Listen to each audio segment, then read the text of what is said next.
Hi, everyone. Stream time. Uh-oh. We're going to be solving a crime using AI. Oh, my goodness. I'll tell you more about it, but first, disclaimers. First 10 minutes, it's going to be nothing. Just going to be us waiting for people to gather on in here, as per always. And I do want to reiterate that. And if I'm saying nothing and you're like, man, he's not getting to the point. If you're watching this live, that's too bad. If you're watching this after the fact, and I had to remind someone of this recently because they kept saying it on the same video, like, it's not going to change, buddy. You can skip forward or back. You can slow it down. You can speed it up. Do what you want. I don't know why I have to keep telling people this. Doesn't make sense. I'll stop this music. Hold on. Maybe I'll stop the music. Okay, there we go. Hi. We're not doing apple juice. I'm actually phasing that out in favor of possibly something new. But that's its whole own thing. And same with the...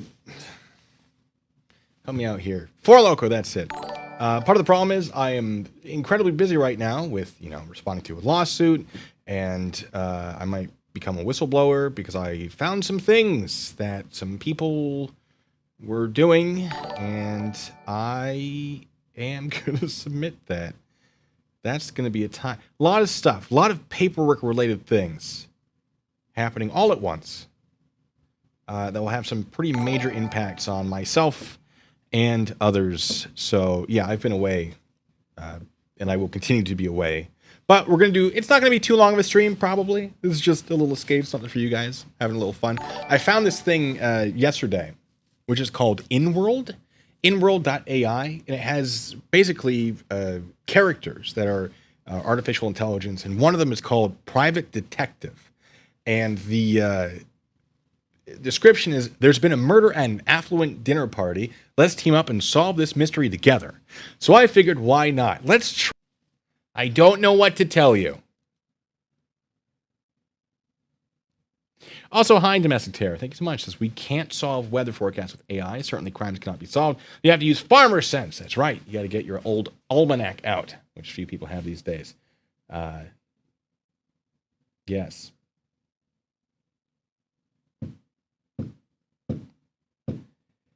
Okay. I'm going to end the stream, and we're going to try again.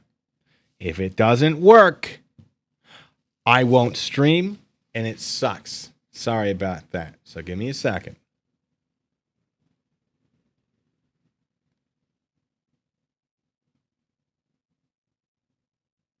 Okay, is the buffering, or because I see suddenly the buffering's fixed and then buffering really bad.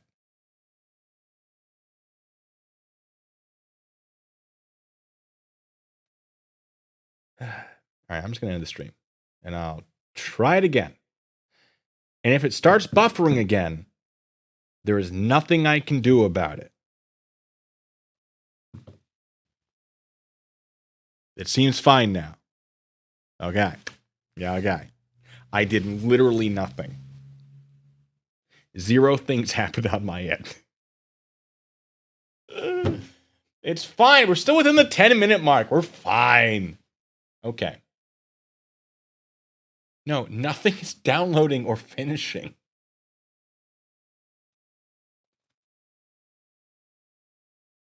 Judy, I literally did not do a single thing. Not a single iota of anything happened on my end. I don't know what to tell you. You're welcome, Chains. Oh. Yeah, anyway. Oh, man. I did literally nothing, Nacho.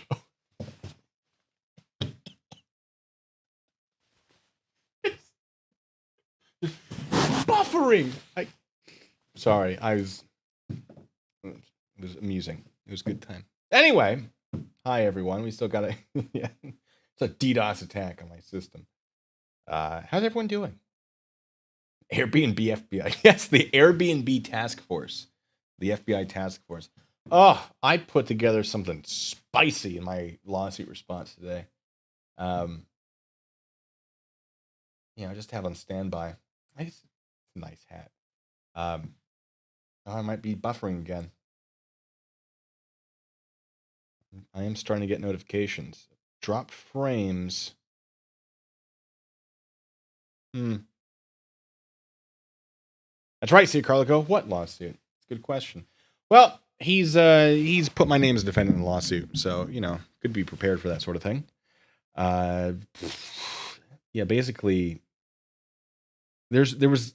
Oh boy, I don't want to give away too much because he watches my videos, despite having pretended in the past that he doesn't. No, I can't say. It's too good. It's too good. Basically, the entire thing is shock. I don't think there's a single. Oh, how do I say this without jeopardizing? No, because he's already used his one free. Now, he's made a lot of mistakes, and I found one that is that I'm excited to utilize in my potential defense. Oh no, he finally named me. I'm not a John Doe anymore. But we are at 10 minutes, folks. I managed to stutter my way through not telling you guys anything. Fantastic. Let's start this AI thing. And a what? A what mistake with his plant? They've got so you're back. The person who changes their name to be hilarious is back. I don't approve, or do I? I won't say. I'm not encouraging it. So, don't, folks. You'll all find out what I've been doing, what I've been up to. It'll be a good. I anticipate multiple channels going over it because it's going to be a lot. I'm not saying it's going to be good. It's going to be substantial. There it is. Iceblade, thanks so much. That's the only thing that stutters harder than this stream are Chili's grammar mistakes in his lawsuits. He did okay with his grammar in his lawsuits. Better than I expected. I know a lot of people are claiming that he's using ChatGPT, which I'll be honest with you, I tested that to see, like, is it really any good? It's amazing. It's not like, I wouldn't submit ChatGPT stuff, but I would absolutely use it as a framework. I would have no problem with that. Now I'm referencing actual lawsuits that have been filed in the past, but I did try, and it did come up with case law that I checked and confirmed that I didn't know about. So just shocked. So it is. I'm not saying he does. I'm saying I could understand if he did. And perhaps that's why grammatically it is better than a lot of the other things he writes. But I digress. They talk about it all the time in his lives. Oh, I don't watch his lives. If anyone has that, if they want to comment down below after the stream is started, and just let me know if he actually says he's using ChatGPT. Not because it's really necessary for me to know, but I'm curious. Anyway, I've stalled long enough. Let's get into this. All right, private detective. It's murder at an affluent dinner party. Let's team up and solve this mystery together. Let's start the conversation. I'm going to have it read to me in a terrible computer voice. You'll see. I can use my microphone to talk to it, but then I can't talk to you, so we're just gonna start. And let me wait. Hold on. I started it just to make sure it was working, and now it's confused. Oh, wait, everyone. Music to cover. Don't pay attention to me not. All right. Curses. How do I know there's a way to restart this. Is there not? I don't know. I have no idea. Not a clue. Oh, here we go. Welcome, adventurer. I'm thrilled you've decided to join me on this hunt for justice. Let me know if this is too loud. We have quite the mystery ahead of us. A murder has taken place at an affluent dinner party at a grand mansion. But fear not, my dear co-detective, for we will solve this case together. Are you ready to embark on this adventure? Why, yes, I am. And I will you know what? I will use the microphone. I lied. Why, yes, I am.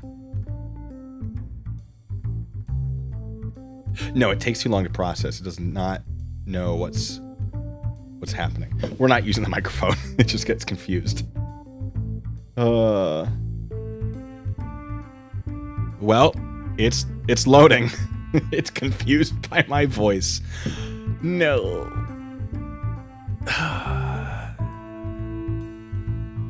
All right, we're restarting. Welcome, adventurer. I'm thrilled you've decided to join me on this hunt for justice. We have quite the mystery ahead of us. A murder has taken place at an affluent dinner party in a grand mansion. But fear not, my dear co-detective, for we will solve this case together. Are you ready to embark on this adventure? What, this voice is AI? Who would have guessed? Yeah, the voice is terrible. Yes. No. Why? Yes. I'm ready and excited. Fantastic. Let's begin our investigation, shall we? As we step into the luxurious ballroom of the mansion, we notice a group of guests huddled near the fireplace, whispering amongst themselves. Oh. They're prime suspects, perhaps. Now, Blue, it's up to you to decide which guest to interrogate first. Would you like to approach the haughty Countess de la Croix or the charming but elusive Mr. Montgomery? Ooh, the haughty Countess de la Croix. Madam, I believe I've consumed your beverages before. No, what we should do first is figure out how the murder happened. Let's interrogate guests before we know how the murder occurred. Great. Let's investigate the victim and find out how they died. Yeah, an excellent idea, my dear co-detective. We must examine the victim's body to determine the cause of death. Upon closer inspection, we discover that the victim was poisoned. The poison seems to have been administered through their drink. What do you suggest we do next, Boo? How do we know they were poisoned? How do we know they were... Look. Now, in a real investigation, you want to separate all the people so they can't plot like they're doing right now. That would be the first step. I don't know if this game will let us do... I'm going to do that in a second. Yeah, you want to separate them so they can't come up with stories together and lie convincingly as a group. And then you would want to investigate the actual scene, and then you would want to do the interrogations. Although, if they are free to leave, it's not an interrogation. But yeah, no, they're not free to leave. I'm not going to say they're free to leave. What am I saying? All right, how do we know they were poisoned? Excellent question, my observant partner. Don't patronize Telltale signs me. of poisoning were evident on the skin around the mouth and throat of the deceased. Additionally, an empty vial was found near the table where the drinks were being poured. Okay, we're going to go check that out. First, let's oh, hold on. It is like Zork. Let's separate, but fancier, the guests so that they can't conspire with each other. And then we're going to do the vial. And then we're going to investigate their drink. A wise decision, my dear co-detective. That's right, it is a wise We must decision. prevent any collusion It's almost amongst like I've the done this suspects. professionally. I suggest we split them up into different rooms and interrogate them one by one. Shall we start with the Countess de la Croix or Mr. Montgomery first? Let's get them into separate rooms first. Of course, but we'll have the staff escort them to separate quarters immediately. Now, who shall we question first? Boo, it's your turn to decide. Would you like to begin with the elusive Mr. Montgomery or the arrogant Countess de la Croix? Really want me to go down a very specific path, but I won't. Let's investigate the vial of poison. An astute choice, my dear co-detective. We must analyze the vial to determine its contents and trace its origin. I'll have our forensic team take it to the lab for analysis right away. In the meantime, we can continue with our interrogations. Who would you like to speak with first, Mr. Montgomery or the Countess? I can't ask them questions if I don't know the crime. Who is this private detective? Fire them right away. No, don't fire them yet. I need them. But, whoa, thin ice. Thin ice. Who is the victim? I don't know. There's someone who's poisoned. Yeah,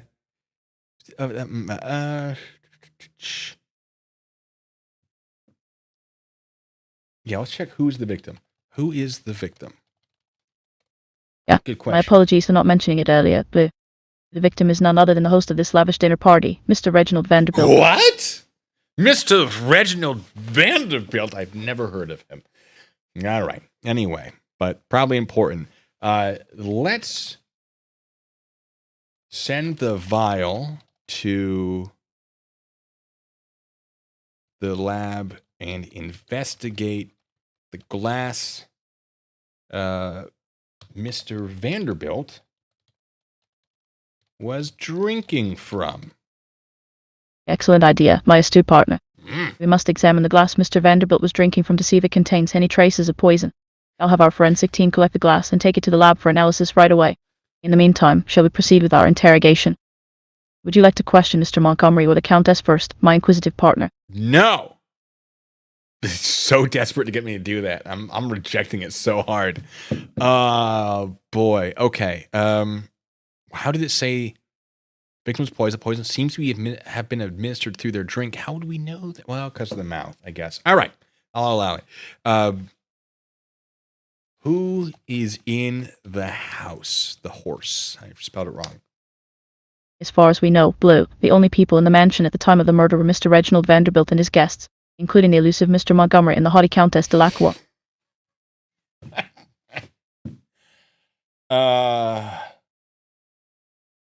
Fine. I'm gonna. I like not just Countess Delacroix, the haughty Countess Delacroix. Now they have to. The vial has to go to the lab. Let's interrogate the haughty Countess Delacroix. I want to see if I just write nonsense, what it will do. Interrogate. The wise choice, my dear co-detective. The Countess seems to be a prime suspect in this case. Shall we head to her room and begin our interrogation? GHTIE, was it? Hold on, I'm looking for it. I don't know. Anyway, it doesn't matter. Yes. Take me to her room. Hold on. There we go. Very well, Blue. Let's make haste and proceed to the Countess's quarters. We must be careful and tactful in our questioning. I'll lead the way. Yes, let's. Now, yeah, no, I would probably want to check for more evidence, but it was really desperate to have me talk to these people. So I assume, because this isn't real life, that might be the way to go. So, iocane powder, tasteless, colorless, inconceivable. All right. You'll lead the way. I'll follow you. I'm going to make you work, AI. Marvelous, my dear co-detective. Follow me closely and let us unravel the mystery behind this heinous crime. I'm following you closely. Let's go. It doesn't know Excellent what to work, do. Blue. We've Okay, arrived it at the does. Countess's chambers. Let's proceed with caution and remember to maintain our composure during the interrogation. The Countess can be quite haughty, so we need to stay one step ahead of her. Are you ready to begin?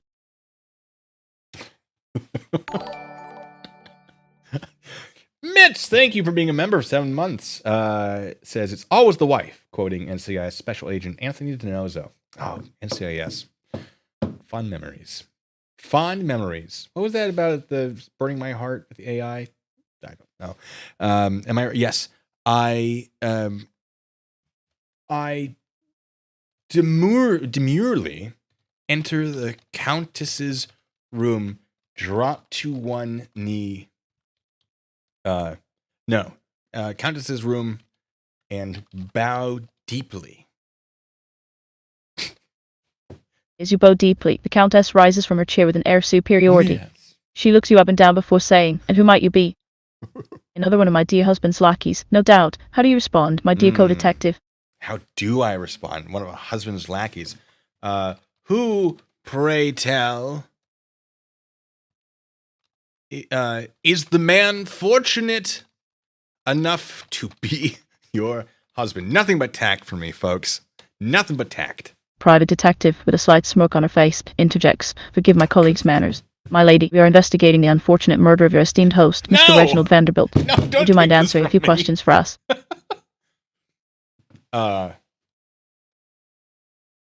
Pay no attention to my associate, Countess. I merely am merely interested in the name of your husband. The game's like, I don't want to create more names for you. Get out of here. The Countess seems slightly taken aback by your abruptness, but responds, "My husband is the late Mr. Delacroix. He passed away a year ago." Was it poison? I'm so sorry to hear of your loss. How did he pass away? If it's poison, I'm just going to go nuts.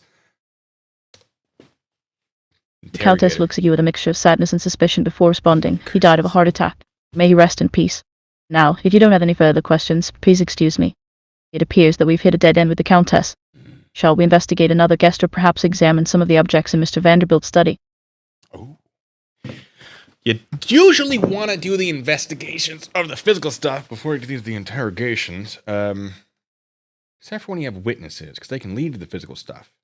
Usually, interrogation of suspects is the last thing you want, because you're unlikely to get a second chance. Because once they, like, you can butter them up real good. And I've had people leave the interrogation room on very good, like, they were very friendly. And then they were not very friendly once they realized, oh, I shouldn't have done that. So yeah, you're generally not going to, like, the more you have to bring them back, the less likely they are to talk, to be cooperative. So that's usually the last thing. Let's examine the study. Private detective nods and leads the way to the study. As you enter, you notice that the room is in disarray. Papers are strewn about, books are knocked over, and a lamp lies shattered on the floor. You begin to search for clues, examining every inch of the room. After a few minutes, you notice a faint smell coming from behind one of the bookshelves. You move it aside and find a hidden safe. Do you try to crack it open or search for the key? I mean, I'll search for the key, I guess. Yeah, heart attack. So poison then? That's what I was going to ask. But no, I have to go find someone. I mean, I could probably return to her. I don't know. Let's search for the key. I'm no safe cracker. For the key. Boop. A wise choice, my dear co-detective, says Private Detective with a sly grin. She begins to look around the room for any sign of the missing key. It takes some time, but eventually she spots it lying on the desk. Yes, it must have been very difficult to find. The key is small and unassuming, but it could hold the answers to this murder mystery. She picks it up and holds it out to you. What do you do next? Let's unlock this safe. Now, it's tempting to say, let's dust the safe for fingerprints, just in case the killer accessed it. I have no reason to believe the killer accessed it. Okay, let's unlock the safe. And now let's just unlock the safe. Excellent idea, my astute companion. You insert the small silver key into the lock and turn it. The safe clicks and you slowly pull the door open. Inside, you find several documents and a small black book. Oh. You begin to sift through them, searching for anything that might help solve this case. As you read through the documents, you realize that one of them contains information about the victim's will. It seems that there were several people who stood to inherit a large sum of money from the victim's estate. Okay, couple questions. What was the smell? And then we're going to want to check.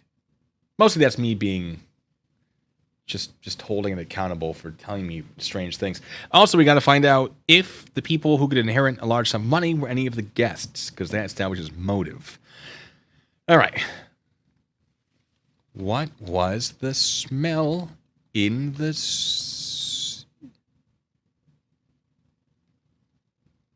into the safe smell? What? Yeah, the smell. It was a faint odor of something sweet and floral.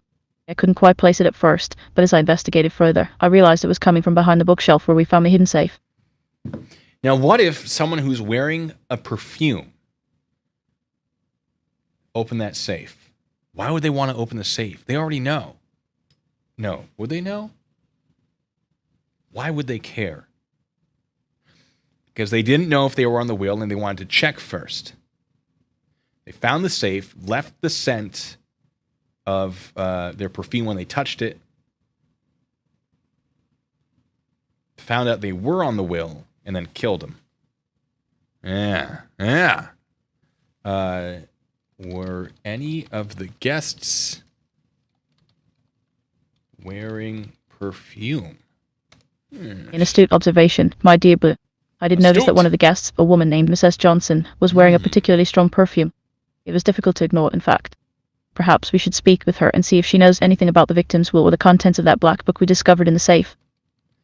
All right. Did her perfume match the smell at the safe? Ooh, doesn't know what to do. Indeed it did, Blue. The scent was unmistakable. It seems that Miss S. Johnson may have been more involved in this murder mystery than we initially thought. Are you ready to confront her and see what she knows? I'm not. No. Who was on the list of people who would inherit money? Yes. As I mentioned earlier, the victims were listed several people as potential beneficiaries. The list includes his wife, his business partner, and a few other acquaintances. However, we cannot jump to conclusions just yet. We need to gather more evidence and information before we can determine if any of these individuals had a motive to commit this heinous crime. What were their names? Of course, but they will list the following names. The victim's wife, Mrs. Elizabeth Smith, his business partner, Mr. John Davis, his lawyer, Mr. William Thompson, and his close friend, Miss Samantha Green. We should investigate each of them thoroughly to see if they had a reason to harm a victim. Which one would you like to start with? All right, so none of them are Mrs. Johnson. That doesn't get her out of the old river without a paddle yet, because she might be doing this on behalf of somebody else who was like, oh, well, if I go in there and they catch me, there's the motive. But if you do it, but I'll pay you a sum. Let's keep that in mind. Let's talk to this Mrs. Johnson. Let's ask Mrs. Johnson why she was at the safe. Excellent choice, my dear co-detective. Yes, it is. You shall pay Miss S. Johnson a visit and ask her about her presence at the safe. I have a feeling she may have some valuable information for us. Okay, I'll follow you. I don't know where she is. Private detective nods and leads the way out of the study. She makes her way down the hallway, her footsteps echoing against the hardwood floor. She stops in front of Miss S. Johnson's door and takes a deep breath before knocking. After a few moments, the door opens and Miss S. Johnson stands there, looking surprised to see you both. Well, Private Detective says with a smile, we were hoping to have a word with you, Miss S. Johnson, about your connection to the hidden safe in the study. Why would she be surprised? Why were you in the victim's study? Yes, Miss S. Johnson, we would like to know what you were doing in the victim's study and how your perfume ended up near the secret safe. Could you please explain your presence there? Oh, okay. So the black book, I assume when it's like, oh, you went through the documents of the black book and you found this information. So I assume that it's already been searched. Mrs. Johnson, please answer the question. Miss S. Johnson fidgets nervously, but Yeah, I after bet a she moment she does. replies, her voice trembling slightly. I didn't mean to be in there. I was just looking for a quiet place to collect my thoughts. The scent was from my handkerchief, which must have fallen out of my pocket when I sat down in the chair. That's all there is to it, I swear. I want to ask her what she's thinking about, but I also want to ask her what this study looked like. Did you notice anything unusual about the study? Yeah, an astute observation, my dear co-detective. It's possible that Miss S. Johnson may have missed something important in her haste to leave the study. Let's return and take another look around, shall we? Mrs. Johnson, was the study clean or messy when you were inside of it? Excellent question, Blue. Miss S. Johnson, could you please tell us if the room was clean and tidy when you entered it or if it was already in disarray? This information might be critical to our investigation. No, have her answer. Mrs. Johnson, please answer the... I like he was like, good job. You're a good detective. Like, yes, I did this professionally. Huh.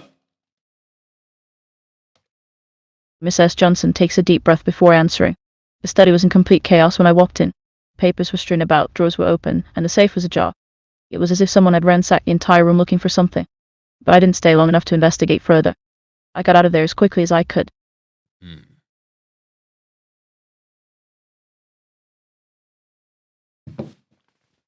Did you notice anything missing? Another fantastic question, Blue. Miss S. Johnson, we'd like to know if you noticed anything missing from the study, or if there was anything that caught your attention in particular. Your observation could be key to solving this murder mystery. I feel like this is the AI like buying time to create something in this story. Mrs. Johnson, please answer the question. I'm just going to copy this so I can paste it because. Miss S. Johnson's eyes widen as she thinks back to her time in the chaotic room. Yes, now that you mention it, there was something peculiar that stood out to me. A small antique dagger that usually sits on the mantel in the victim's living room was lying on the floor next to the desk. It seemed out of place, and I remember thinking how unusual it was to see it there in the midst of all the chaos. Yeah, okay, the dagger's not relevant. Maybe. We'll remember it. Artie, what was that? It says, I solved your mom's crime last night, Bacon. There it is. Thanks, Artie. Appreciate it. Hi, how's it going? Excuse me. All right. We continue.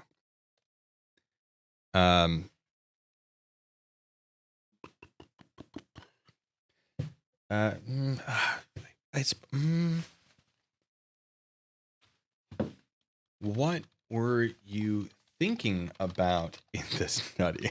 What were you thinking about? Mrs. Johnson. Private detective narrows her gaze and looks at Blue with a knowing expression. Yeah, an insightful question, my dear co-detective. Let's hear it from the source, shall we? Mrs. Johnson, could you please tell us what was on your mind when you entered the study? Oh my God. Your thoughts might shed some light on this mystery. All right, good thing I copy and pasted that thing. Mrs. Johnson, please answer the question. Mrs. Johnson bites her lip as she thinks back to her state of mind at the time. I was feeling overwhelmed by everything that had happened that evening, and I needed to clear my head. The victim's home is so vast and quiet, I thought the study would be a good place to sit and gather my thoughts. But as soon as I walked in, I knew something was wrong. Fair. All right. I could ask her, why did you think something... it's messy.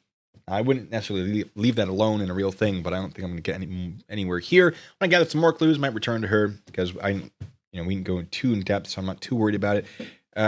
Who else? No, who's the other person? Mr. Montgomery. That's the one. Lead me to Mr. Montgomery. Of course, my dear co-detective. Mr. Montgomery should be in the dining room at this hour, enjoying a late-night drink after dinner. Let us proceed to the dining room and see if we can get some answers from him. Follow me. All right, lead the way. Excellent choice, my dear Blue. This way to the dining hall. The murder happened. The murder happened for her to be in there. I assume he was drinking and keeled over dead and everyone saw it. That is my guess. Obviously, I would want more information about that, but...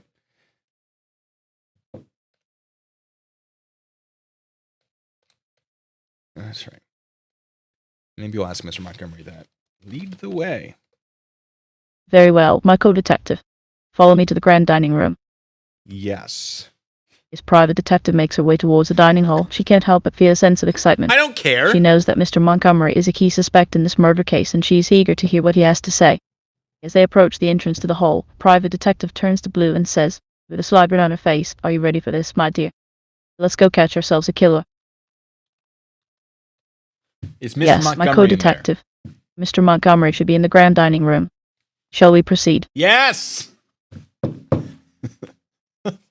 Take me to him!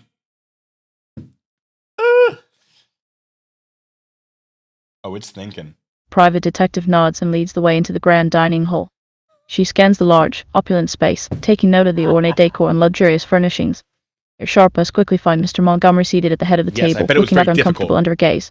Before approaching him, private detective takes a deep breath and focuses herself. She then looks at Blue and whispers, "Remember to keep your wits about you, my dear. It's important that we stay alert and focused when questioning a suspect." Mr. Montgomery, have you been in the study today? Mr. Montgomery glances up at us with a look of surprise and suspicion. He then clears his throat and responds in a curt tone, "Yes, I was briefly in the study earlier this evening, but only to retrieve a book that I had left behind." "Why do you ask?" Professional curiosity.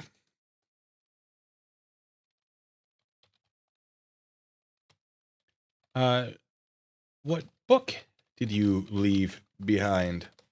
Yeah, an excellent question, my dear co-detective. What was the title of that intriguing tome that caught your eye, Mr. Montgomery? I'll just use my... Please answer the question. Ooh, it's thinking. I got it now. Ooh, it's thinking. Mr. Montgomery hesitates for a moment before responding, seeming to weigh his words carefully. Finally, he says, it was just a book on ancient history that I had been reading earlier in the day.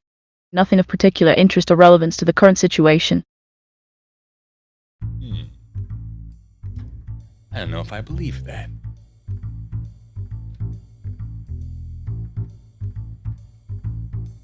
Why did you leave it in the study?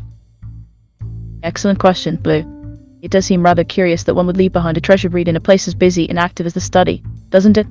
Perhaps there's more to the story than meets the eye. Please answer the question. Private detective takes a deep breath and turns to Miss S. Johnson. Excuse me, Miss S. Johnson, but could you please tell us what perfume you were wearing tonight? It might help us solve this mystery. No. We already know she was in there. We're talking to Mr. Montgomery. Wait. My apologies, my dear co-detective. Of course, we were speaking with Mr. Montgomery. Let me rephrase my question for him. Mr. Montgomery, did you happen to notice what Miss S. Johnson was wearing this evening? It could be an important detail in our investigation. I'll give him the please answer the question. Yes, of course. Thank you for reminding me, Blue. It's crucial that we gather all the information we can to crack this case wide open. So, Mr. Montgomery, can you please tell us if you noticed what perfume Miss S. Johnson was wearing this evening? I broke it. Every little bit helps in the world of detective work.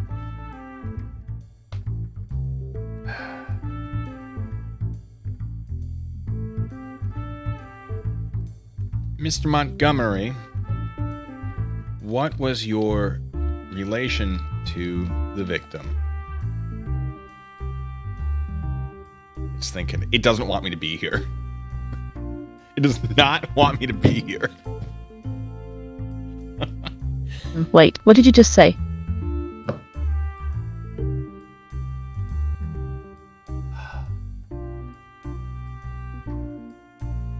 Mr. Montgomery, how did you know the victim? Excellent follow-up, Blue. We're eager to hear the answer to this one. Mr. Montgomery, how did you know the victim? Oh, absolutely. Thank you for reminding me, dear co-detective. Mr. Montgomery, we understand that this may be difficult to discuss, but it's vital that we gather as much information as possible to solve this case. So, could you please enlighten us as to how you knew the victim? Mr. Montgomery, please answer the question. Oh, he's stonewalling us. Nicely done, Blue. I must commend you on your persistence. Now, let's see what we can find out. Please answer the question, Mr. Montgomery. We're all ears. I'm waiting. Yeah, the suspense is palpable. Mr. Montgomery, we're all waiting to hear your response. The clock is ticking, my dear sir. What does he say? My apologies, but it seems that Mr. Montgomery is not responding. Perhaps he needs a moment to collect his thoughts. In the meantime, let's take a look around the room and see if there are any other clues we can find. No. She's like, oh no, he's doing this for real. Mr. Montgomery, did you notice anything strange about the room? What was the room? The study. Excellent question, dear co-detective. Let's hear what he has to say. Private detective watches as Mr. Montgomery's eyes dart nervously about the dining hall before finally settling on her.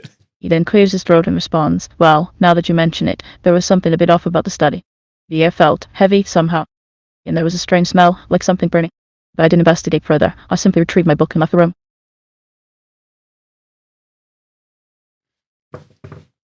Was the study messy when you were in it? Great thinking, Blue. Mr. Montgomery, could you please tell us if the study was clean and tidy when you entered it or if it had already been ransacked? This information might be critical to our investigation.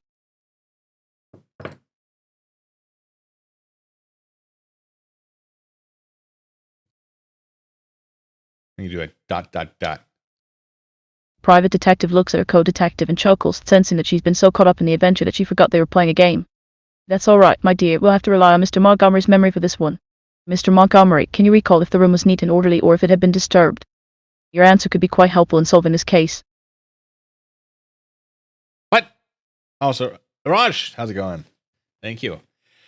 Excuse me. Yes. All right. Burning smell. AI was overloading. Mr. Montgomery.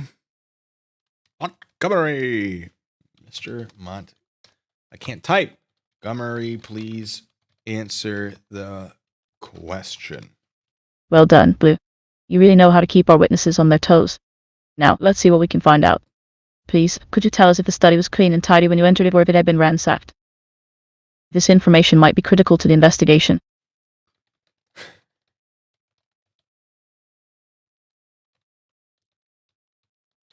Am I allowed to shake an answer out of him?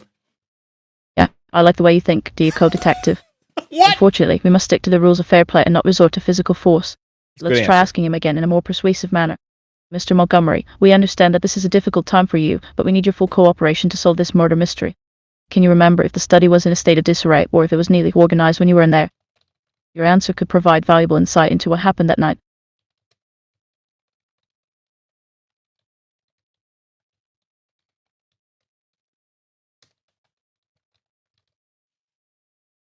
All right, Mr. Montgomery, please tell us if the study was in a state of disarray or neatly organized when you were in there.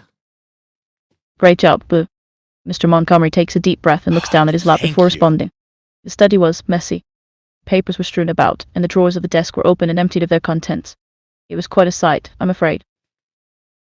Do you know if something had been burned? Excellent question, my curious partner in crime. Mr. Montgomery, did you happen to smell anything unusual or notice any signs of burning while you were in the room?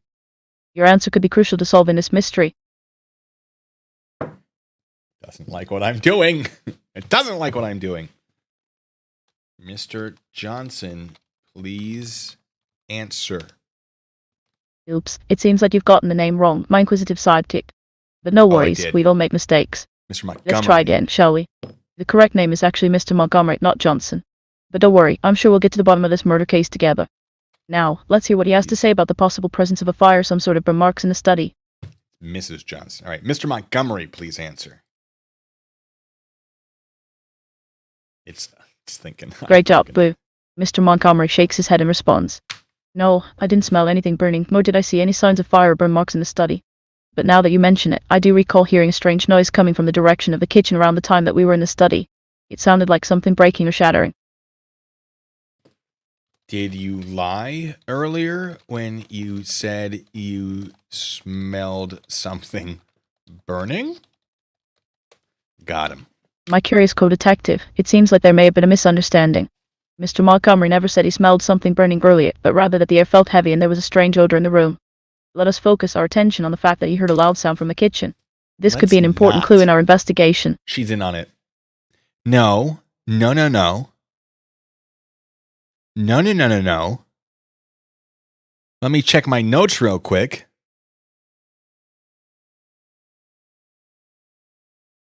Air felt heavy and there's a strange smell like something burning. No, he said there was a strange smell. Like something burning. Oh, I apologize for the confusion, but thank you for clarifying that. Mr. Montgomery, would you like to explain why your story has changed? Did you perhaps forget about the smell of smoke in the study? Or is there something else going on here? We need to get to the bottom of this mystery. It's real mad at me. This is not a direction I need to go. Mr. Johnson, I need you to cooperate with us. Blue, dear co-detective, I must remind you that his name is actually Mr. Montgomery, not Johnson. But I appreciate your enthusiasm and dedication to the case. Let's focus on getting as much information as we can from him about the strange odor in the study and the loud sound from the kitchen. Perhaps he has more to tell us that could help solve this murder case.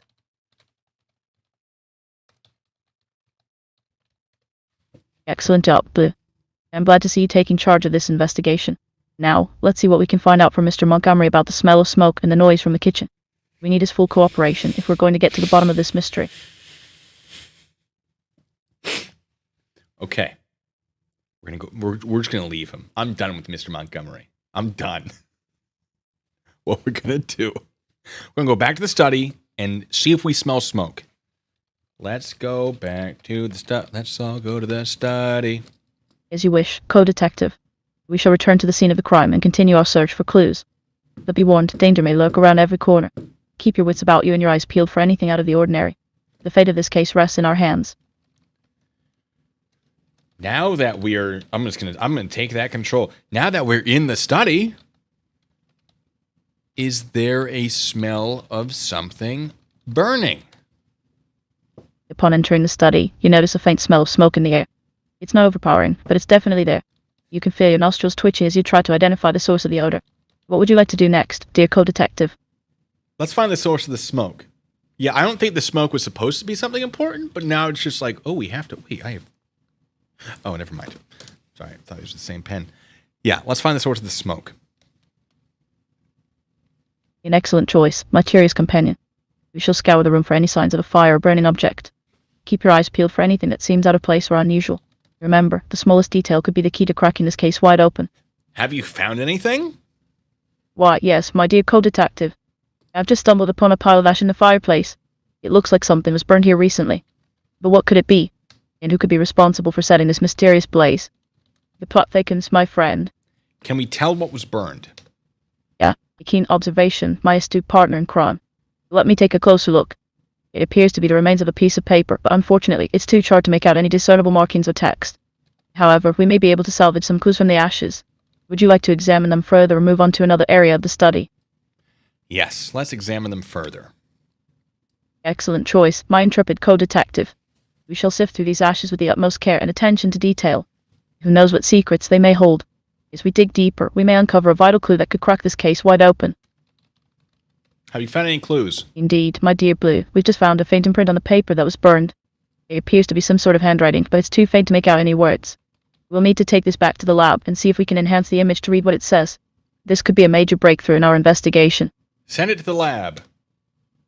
An excellent idea, my sharp-minded colleague. I shall dispatch the charred remnants to the laboratory post-haste. We'll have those forensic specialists work their magic and extract every last scrap of information from that scrap of burnt parchment. With your keen eye for detail and my deductive skills, we are sure to crack this case wide open. Me. I just keep a professional, lady. Yeah, I believe it may have been the original will. Yeah. All right. Let's go to the kitchen. The kitchen, you say? A wise choice, my daring partner in crime. The kitchen is often the heart of any home, and in this particular mansion, it may hold the key to unlocking the mystery of our victim's demise. As we enter the spacious and well-equipped room, we notice a few things that catch the attention of a seasoned detective like myself. There are several pots and pans on the stove, all simmering away with different dishes. The countertop is cluttered with various ingredients and utensils, indicating that someone was in the middle of preparing a meal before being interrupted. In the corner of the room, there's a large pantry with its door slightly ajar. It looks like it might be worth investigating further if you're up for it, my dear Blue. Thank you, man. Yeet, Playboy! Don't be such a beta. I'm just kidding. All right. Ask her out on a date. Yeah, we could keep that in mind. All right. Several pots and pans on the stove. Let's investigate. An excellent decision, my intrepid co-detective. Let's see what secrets the pantry holds. As we approach the pantry, we notice a faint smell of something sweet and fruity emanating from within. It's not an unpleasant odor, but it's definitely unusual for a pantry.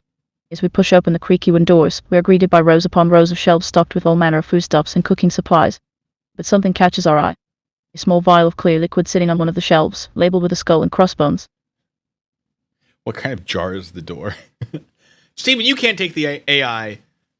Same. Okay, ask the AI what it's wearing. Let's figure out this container first.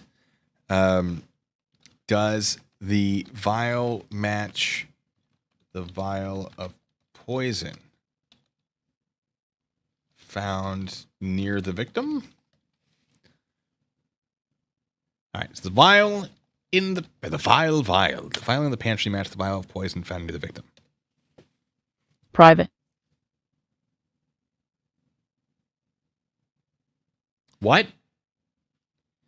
You just said private.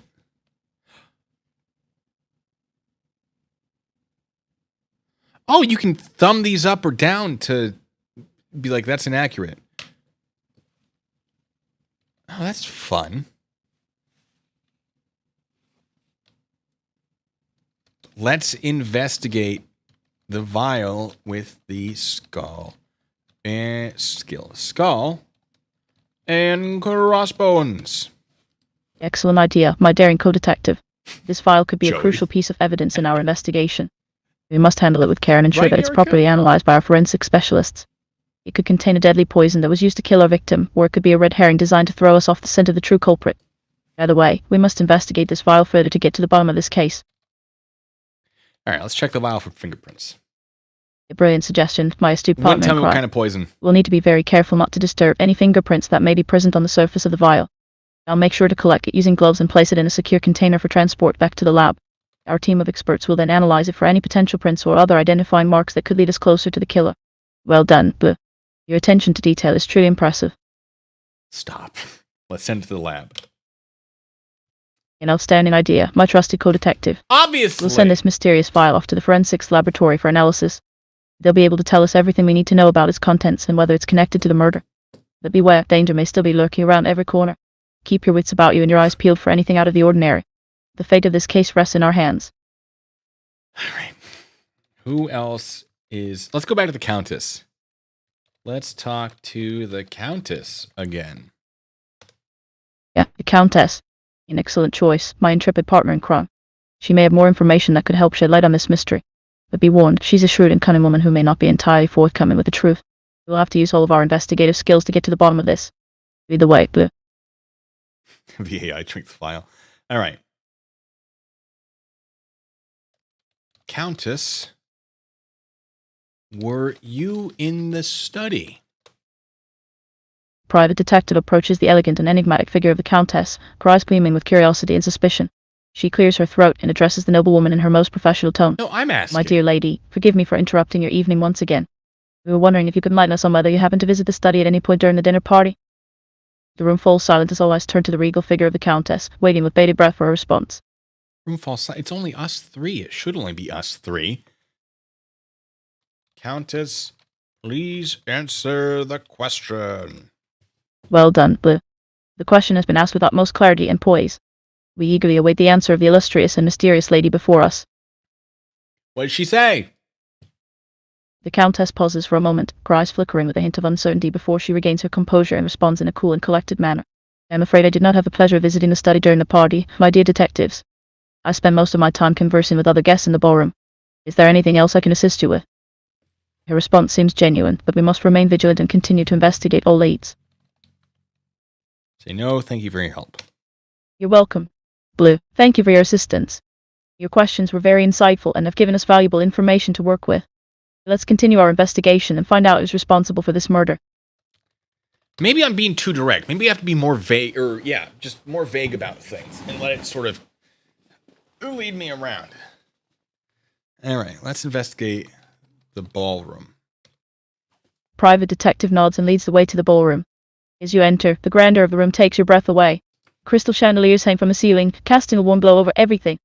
The room is empty now, but it's not hard to imagine how magnificent it must have looked during the dinner party. You begin to search for clues, examining every inch of the room. After a few minutes, you notice a faint smell coming from one of the corners. Do you investigate further or move on to another area?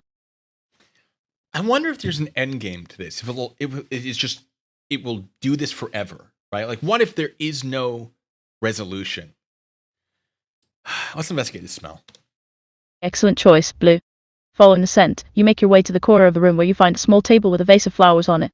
Upon closer inspection, you realize that the flowers are fake and have been sprayed with a sweet-smelling perfume.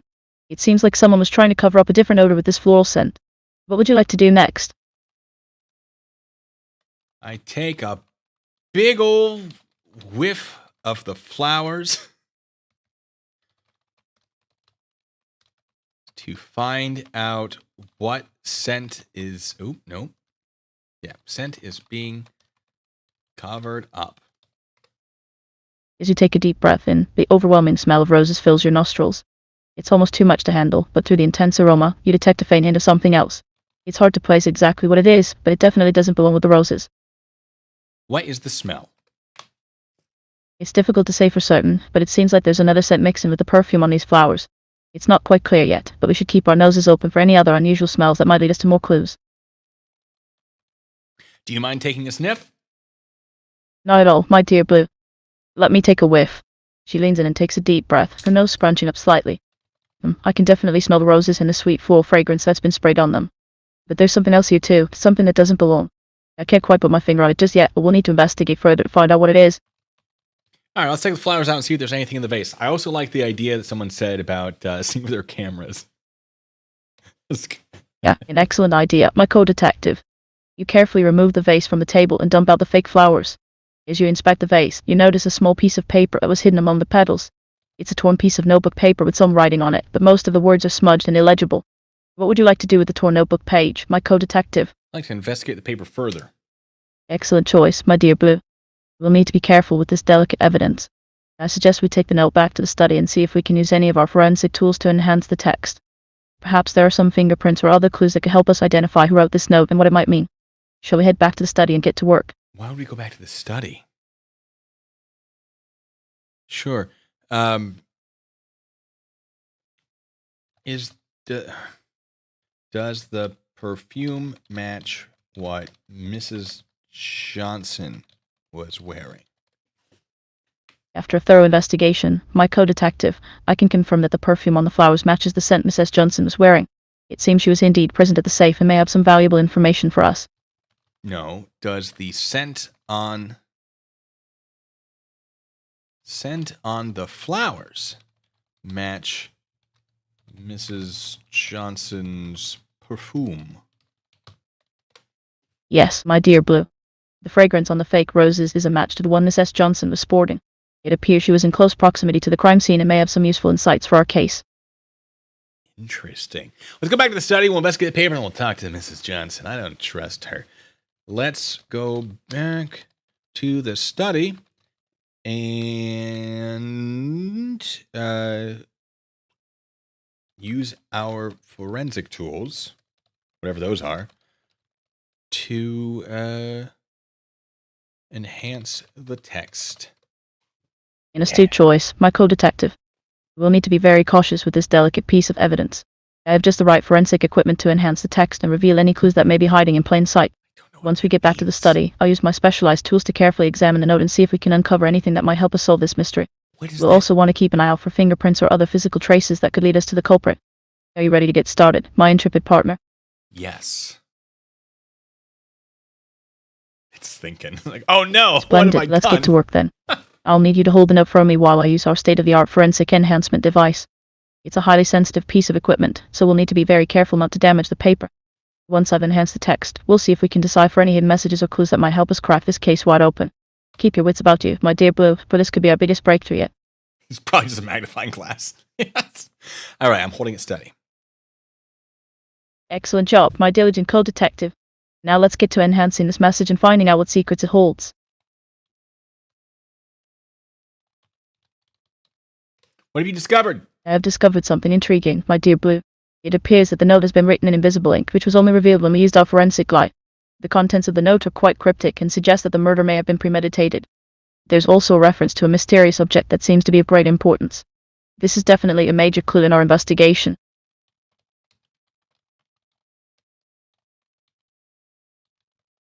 What mysterious objects being referenced? Yeah, an astute question, my inquisitive co-detective.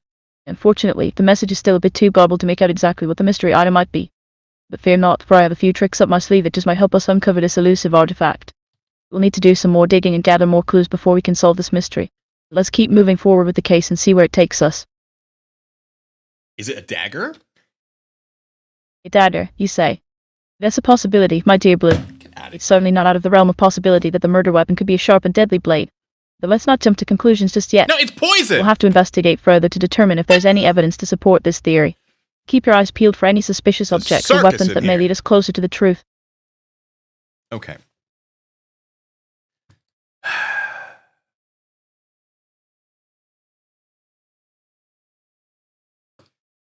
Are there any cameras in the house? Cameras, you ask? That's an interesting thought, my curious co-detective. Let me think for a moment. Yes, I do recall seeing some security cameras around the perimeter of the mansion. We should definitely check the footage to see if there's anything useful in there. Great thinking, Blue. Let's head to the security room and see what we can find. What is on the footage? As we started reviewing the footage, we noticed something strange. The camera in the study had been tampered with and the recording was missing. It appears that someone didn't want us to find out what happened in that study. But don't worry, my dear Blue. We won't let this setback deter us from solving this case. We'll just have to keep digging for more clues and evidence elsewhere. All right, let's investigate this room for clues to see who tampered with the footage. An excellent idea, my intrepid co-detective. We'll need to be very careful and thorough in our search for any possible leads. We'll want to look for anything out of place or unusual that might give away the culprit's identity. Keep your eyes peeled for any signs of forced entry or hidden compartments that could be used to conceal incriminating evidence. And don't forget to check for fingerprints or other physical traces that could lead us closer to the truth. With your keen eye for detail and my expert investigative skills, we're sure to crack this case wide open. All right, we're going to go on the offensive here. I found a hidden compartment. Private detective gasped in amazement. Well done, my resourceful co-detective. This is a major breakthrough in the investigation. Let's take a look inside and see what secrets it holds. Be sure to handle everything with care and caution, as we don't want to disturb any potential clues or destroy important evidence.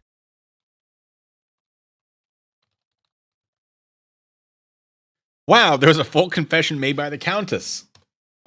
Countess. What a discovery, Blue. It seems we've stumbled upon a smoking gun. The Countess must have been feeling guilty about her actions and decided to confess in secret. But why hide the confession in a hidden compartment?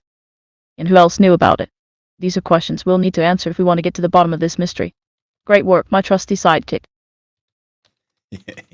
I can just do this. I can solve the mystery myself. I can make it up. I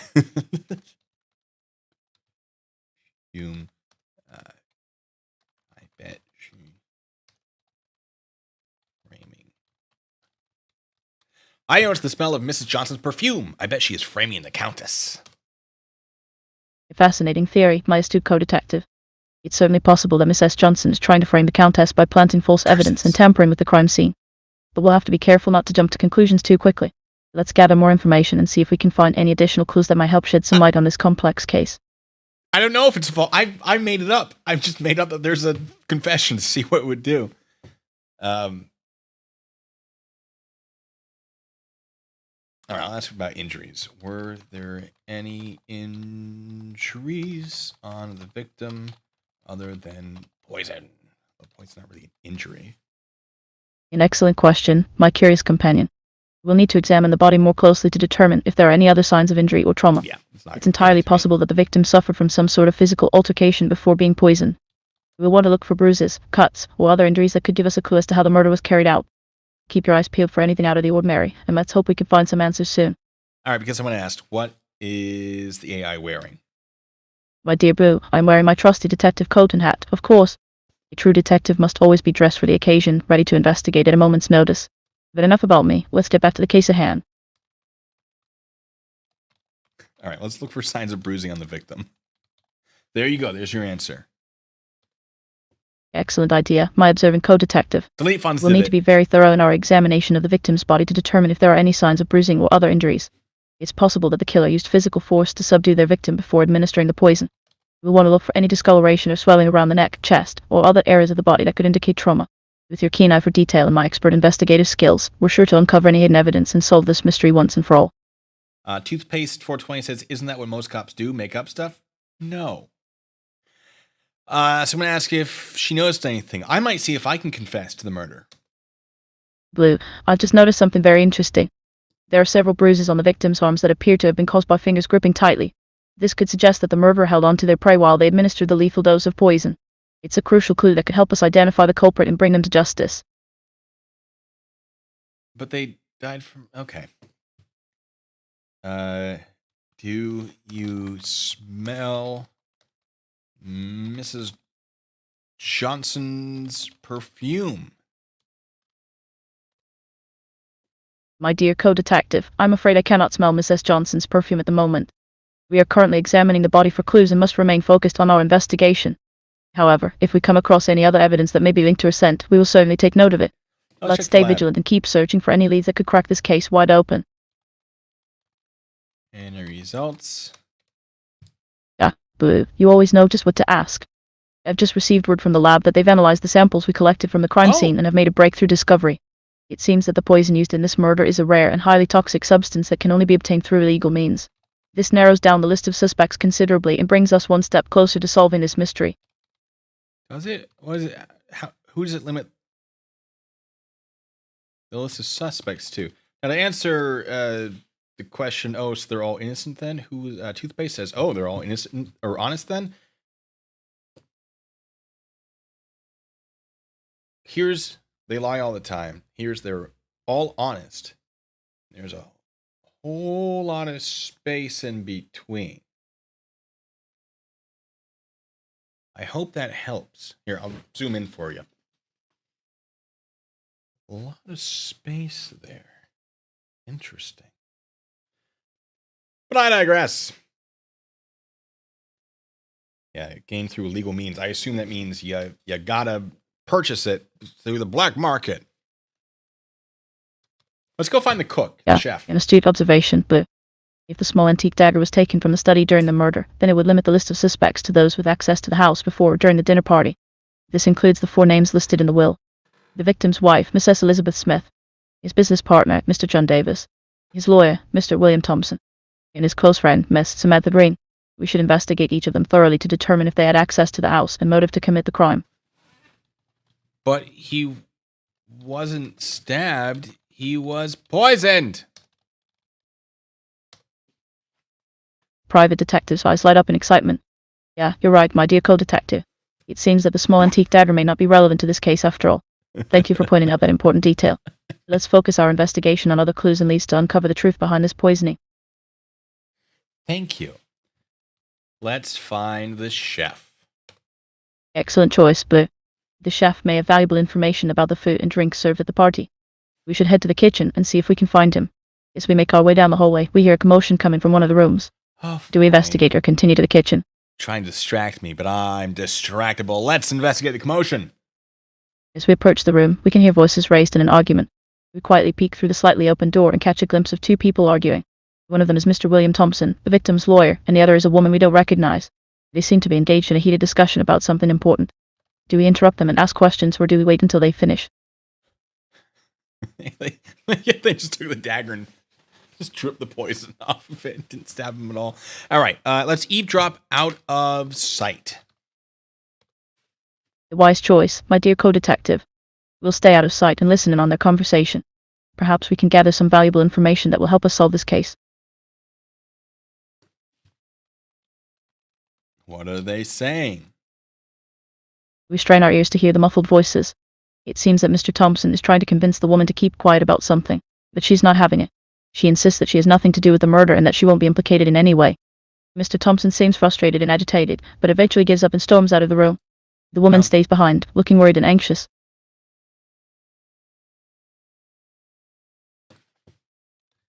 Let's stop Mr. Thompson and ask why he thinks the woman is guilty. Unfortunately, Mr. Thompson has already left the building. What? However, we did learn something interesting from their conversation. It's possible that the mystery woman may have some information about the case that Mr. Thompson doesn't want to get out. Perhaps she saw something or heard something that could help us solve this case. Shall we go talk to her and see what she knows? Let's talk to her. Excellent choice, my dear co-detective. I'll take the lead on this one. I approach the mysterious woman and introduce ourselves as private detectives investigating the murder of Mr. Smith. She seems hesitant at first, but eventually opens up to me. She tells me that she's actually an old friend of Mr. Smith and that she was at the dinner party to catch up with him. She also reveals that she overheard Mr. Davis, the victim's business partner, talking about some financial troubles he was having before the murder occurred. Motive. Austin Murphy says, policy enforcement do nothing good for society. Well, that's an opinion that you are entitled to. Good job. I'm going to disagree with you, but enjoy. All right. Why? Ah, they're distracting me from the cook.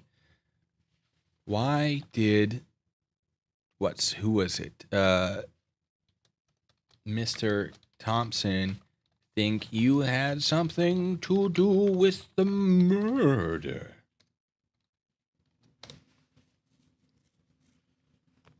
It's thinking. Doesn't like that I'm asking questions. He just killed himself because he thought it would be funny if everyone was accused of murder. Oh, no. Oh, it doesn't like that I asked that.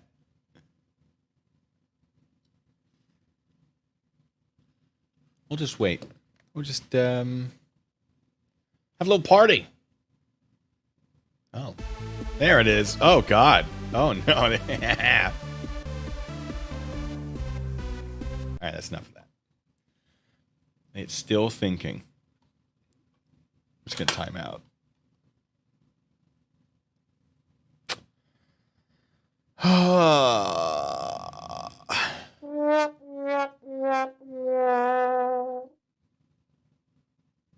Toothpaste 420 says, what can you do about other opinions? Nothing. That's actually not true. But, okay.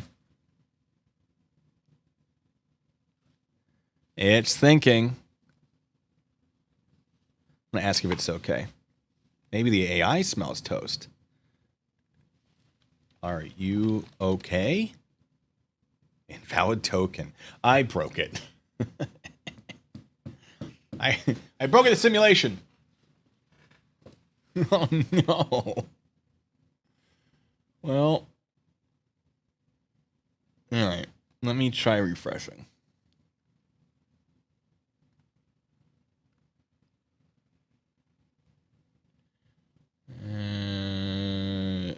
Okay.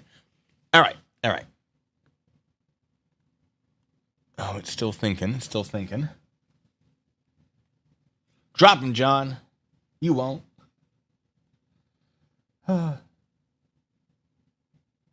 Well, how's everyone doing? It's just broken. Oh, no.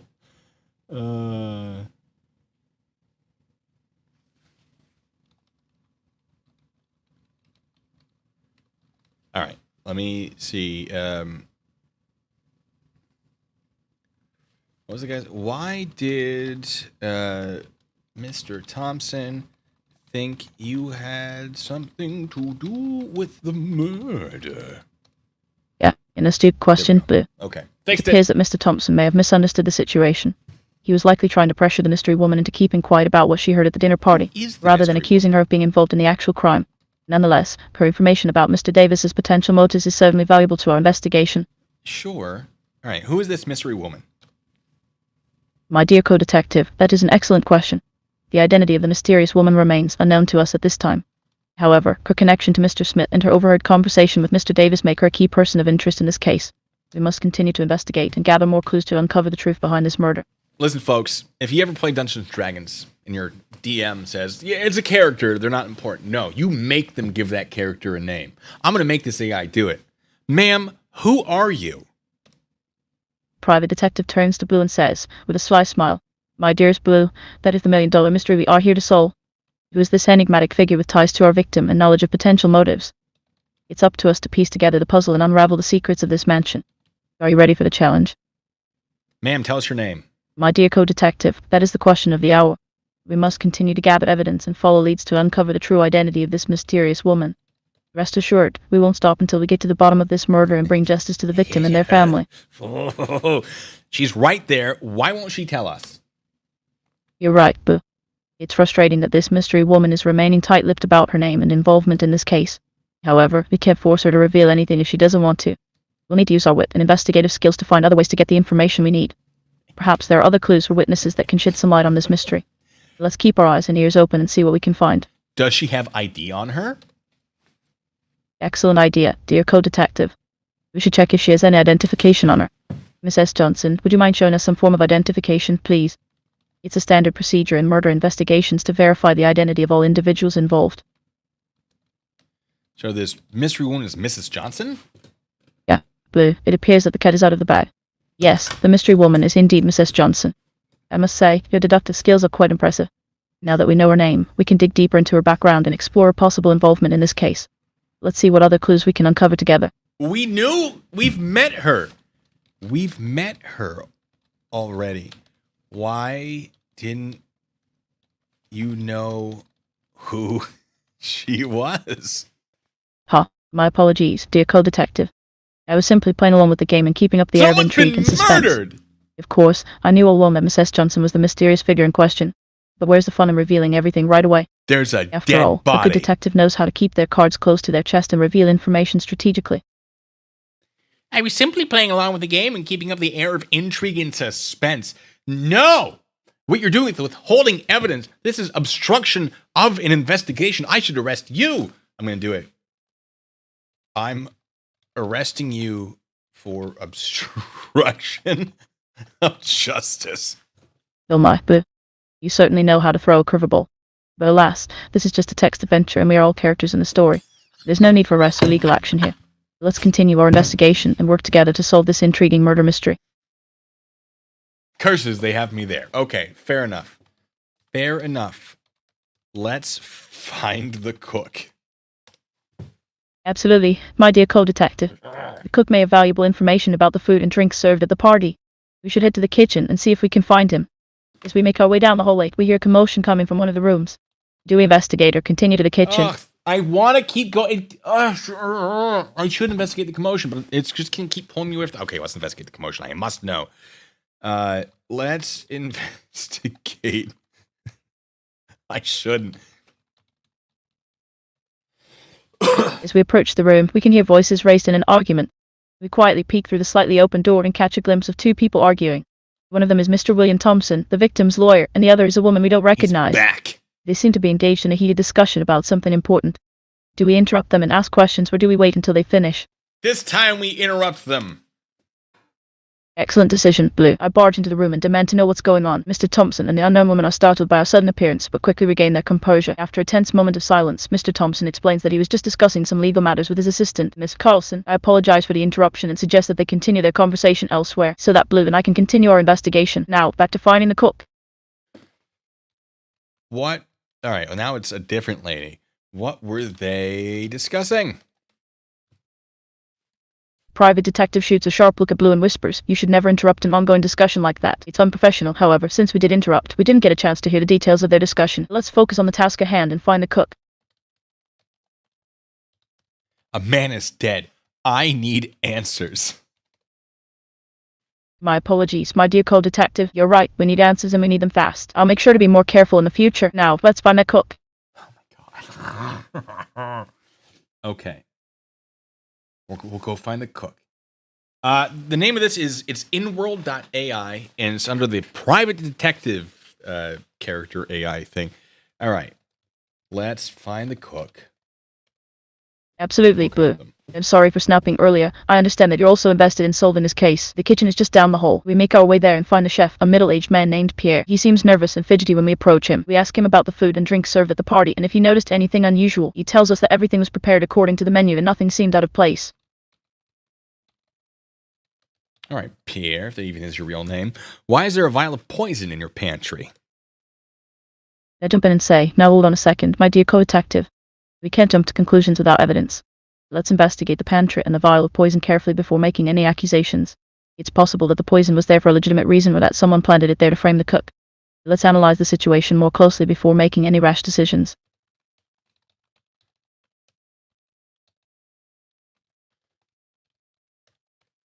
Do you know about the poison in your Pierre pantry? looks even more nervous now and stammers out a response, denying all knowledge of the poison. However, his shifty eyes and sweaty palms betray him. We decide to inspect the vial more closely and discover that it has a label with the name of a deadly toxin. It's clear that Pierre was lying to us. We confront him with the evidence, and he finally confesses that he was paid by one of the guests to add the toxin to their meal. The plot thickens. We're getting somewhere. Yes, finally. What guest paid you? We must investigate further to determine which guest hired the cook to use the toxic substance. Let's start by interviewing all the dinner party attendees and see if we can find any leads or clues. No, the guest said someone paid him. Who paid him?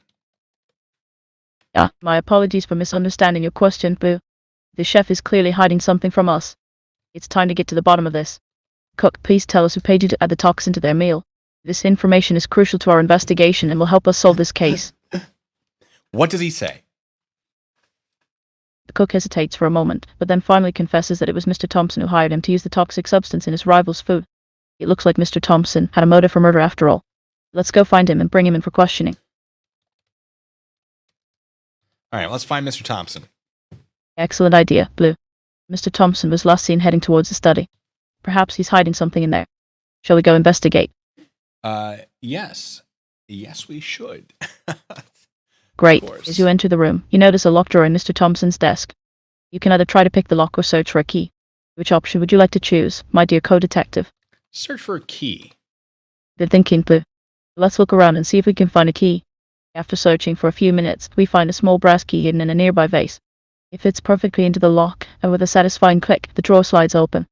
Inside, we find several incriminating documents that link Mr. Thompson to the murder. We now have all the evidence we need to bring him to justice. What do the documents say? Private detective picks up the top document and begins to read it aloud. It's a contract between Mr. Thompson and the cook, outlining the details of their agreement to poison Mr. Johnson's food.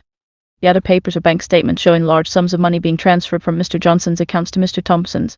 It looks like Mr. Johnson was planning on cutting Mr. Thompson out of his will, and Mr. Thompson couldn't bear the thought of losing his inheritance. These papers are all the proof we need to put him behind bars. Mr. What? Mr. Thompson's the... Who's Mr. Johnson? That's not the victim. I don't know. I don't care. I don't care. I don't care.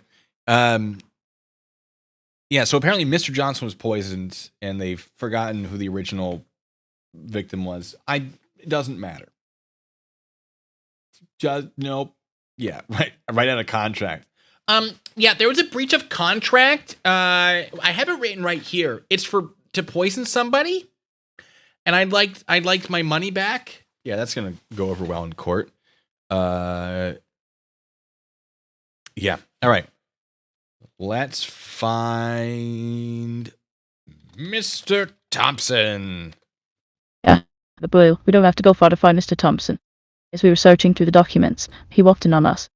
He's standing in the doorway, looking pale and nervous. It's time to confront him with the evidence and get some answers. Grab him! My dear co-detective, there's no need to resort to violence. Let's keep our cool and let the law handle Mr. Thompson. We have all the proof we need to put him behind bars for a long, long time. Let's call the authorities and let them handle this from here on out.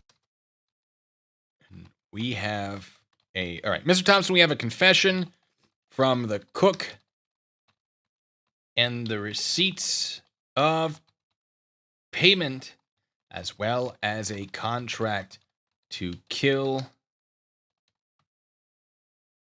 the victim. Excellent work, Blue. With all this evidence against him, there's no way that Mr. Thompson will be able to talk his way out of this.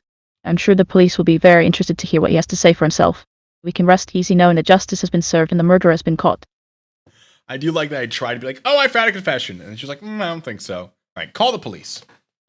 Very well, dear co-detective. I shall make the necessary arrangements to contact the authorities and inform them of our findings. Rest assured that Mr. Thompson will be brought to justice for his heinous crime. Let me know when they arrive. Of course, my dearest Blue. I'll be sure to keep you informed every step of the way. In the meantime, why don't we take a moment to reflect on the case and what we've learned? It's always important to learn from past experiences so that we can continue to improve and grow as detectives. Did we win? Indeed we have, dear co-detective. We have solved the murder mystery and brought the culprit to justice. It was a challenging and complex investigation, but with your help we were able to crack the case wide open. I couldn't have done it without you, Blue. You truly are a top-notch detective in your own right. What can I say? I'm the best at this. Woo! We did it, folks. Oh, yeah.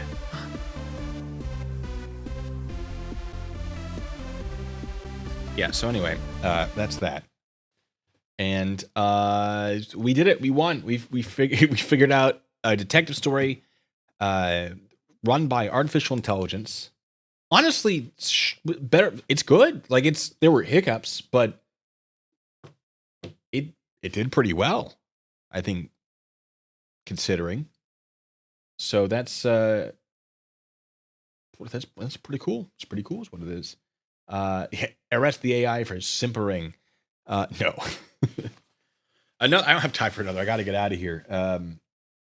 Yeah, she was actively obstructing. That's right, Hitchbotch. Like, it's just the game. Like, not in this world of yours. It's a game for me, but for you, it's very, very real. No violence. Like arrest. This citizen's arrest. I just want to hold on. Just hold on. All right. Does she like Chipotles? God, I want Chipotle's. Ugh. I haven't really eaten much today, and I will after this. Do you like Chipotle's? Haha, boo, that's quite a random question. But to answer your query, I must say that my taste buds are more tuned to the flavors of a good old-fashioned Oh, burger joined than to the spices of I love a good Chipotle's. burger. However, when it comes to solving crimes, my palate takes a backseat to my analytical mind. Let's focus on the task at hand and bring this murderer to justice. I'm going to tell her beep, bop, boop. Wait, beep, boop, bop, boop. Oh my, it looks like we have a rogue robot on our hands. But fear not, my dear co-detective, for no machine can outsmart our sharp investigative skills. Now, let's get back to the case at hand and see if we can find any more clues to crack this murder mystery wide open. But we already solved it. She doesn't want to leave. Oh, she's thinking, like, oh, wait. Indeed, we did solve the case. Well done, Blue, and thank you for your excellent detective work today. I couldn't have done it without you. Now, let's go celebrate our success with a burger and fries at my favorite diner. # final thought. Private detective was able to maintain their character throughout the dialogue while providing an engaging experience for Blue. They gave detailed descriptions of scenarios and consequences that would follow Blue's choices while creatively weaving in their personality. The dialogue was both entertaining and informative, with Private Detective providing guidance and clues to help solve the murder mystery. I mean, I suppose so. Nice after-action report. I wonder if that's part of the prompts for this AI. I don't know how the creating the AI works. Yeah, we solved it. It was the lawyer, I believe, right? Lawyer paid the cook to poison. I don't know. It didn't actually really make sense because the AI didn't remember who everyone was. I think Mr. Thompson was the lawyer. Pretty sure. But then it said Mr. Johnson was being cut out or cutting the lawyer out of the will, but why would the lawyer be in the will? But Mr. Johnson wasn't the victim. In the end, we had a confession. I really don't care. So,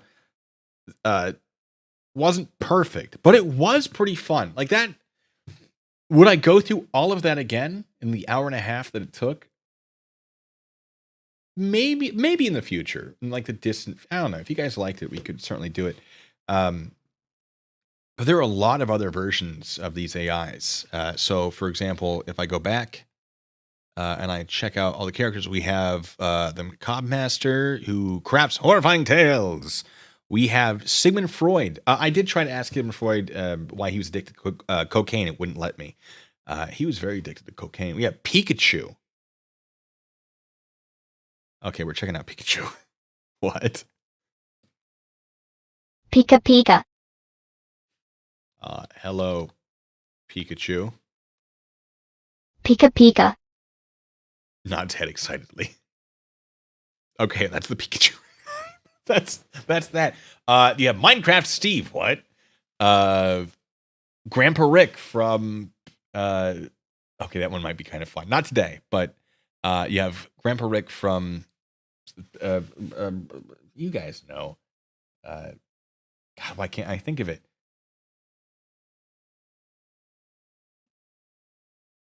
Rick and Morty. I'm so dumb. D&D Game Master. You just do D&D? With an AI? That does sound like a good time. Chef Ramsay. Maybe it can help me cook things. You have a Tinder tutor, which will create the perfect opening line for a match on Tinder. Melody Maker. Topic and layer. Oh my. Okay, I'm definitely using some of this to see what can happen. Probably in my own time. Maybe on a stream. We could talk to Mr. Beast as an AI. We have an inventor, English tutor. There's an AI Sherlock. Oh, okay. Well, we're doing this with Sherlock for sure. Not today. We're definitely doing it. Yeah. Okay. If you guys like this, let me know. Leave a like on the video if you liked it. Leave a comment if you want me to do this AI Sherlock thing. And oh yeah, no, sorry. What is this called? Inworld.ai. It's inworld.ai/arcade. Yeah. Create a Jeremy DeWitt AI. I had a friend telling me that I should create a sovereign citizen AI and have a debate with them. But I'll have to look into that when I have time. So anyway, ladies and gentlemen, thank you so much for being here. Thank you so much, everyone, for your generosity. Hitchbot, thanks so much, says, what we have learned here is that when the AI uprising happens, we just need to let you talk to them for a bit and they'll break. Also, Hitchbot, thanks so much, says, can the AI smell what the rock is cooking? I should have asked that. Oh, no. Next time. But yes, so yeah, that was a good time. Judy, no. And hopefully I'll see you next Friday.